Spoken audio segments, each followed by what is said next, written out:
I believe many of you watching me, you know this fish called stockfish. In Igbo language, they call it oporoko.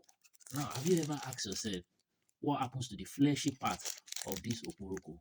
Even as I'm speaking to you, as I'm doing this video, some married men are even giving their wife money to go to the market to buy this stockfish called oporoko. Have you ever asked yourself what happens to the fleshy part of this fish? Or as a Nigeria, are we not entitled to the fleshy part of this stockfish? Why is it everything about it is bony?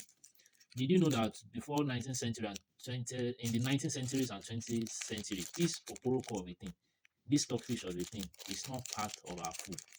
It is as a result of something that most especially in the eastern part of Nigeria, they so much fall in love with this stuff called stockfish.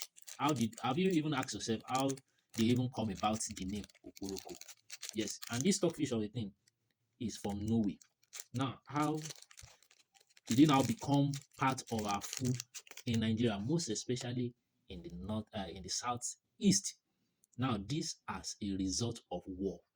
Yes, when Biafran war started and people were maltreated, people lack of protein in their food. So this oporoko of a thing is a byproduct, is a waste in which Norwegian governments are looking for where to dispose it. And that's when the Biafra war started.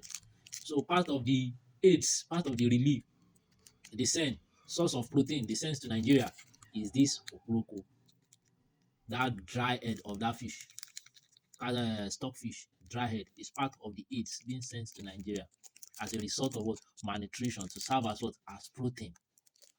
Yes, now it's part of the aids and relief that the Red Cross and the churches they brings to the southeast. And since then, the way it sounds in their pot, you know, when you stir it together, that's the reason why they're giving it name oporoko. Yes, that's it tells you that war can change culture. Even war can also what change the taste of your food. Yes, some people they can't do without this thing in their soup. For those of you that are used to this thing, if you use it to cook food, the taste is different. Now, what happens to the fleshy part? What happens to the fleshy part? Some people eating this stockfish is a reminder of war. That war can destroy even food, taste of food, history, and culture of people. Now, before this war, Igbo people are enjoy the whole flesh of an animal, even fish. But after the war, oporoko become a symbol of I better pass my neighbor. That's the reason why, as an individual, we need to say no to war. A waste in someone man's land has now become good in another man's land due to the result of war. Imagine having access to the fleshy part of this stockfish, even with the bone.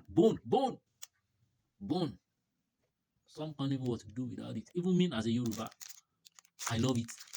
When I come across the history, I was shocked. That's the reason why I said let me share it with some of my followers to know this history behind this stockfish oporo that our eastern brother called oporoko is as a result of war. Like I said earlier, war can change history, can also change the taste of what of our food. That's the reason why we need to say no to war. Even as a billionaire, Igbo billionaire, they can't do this without this in their stew, in their soup. It's as a result of war. War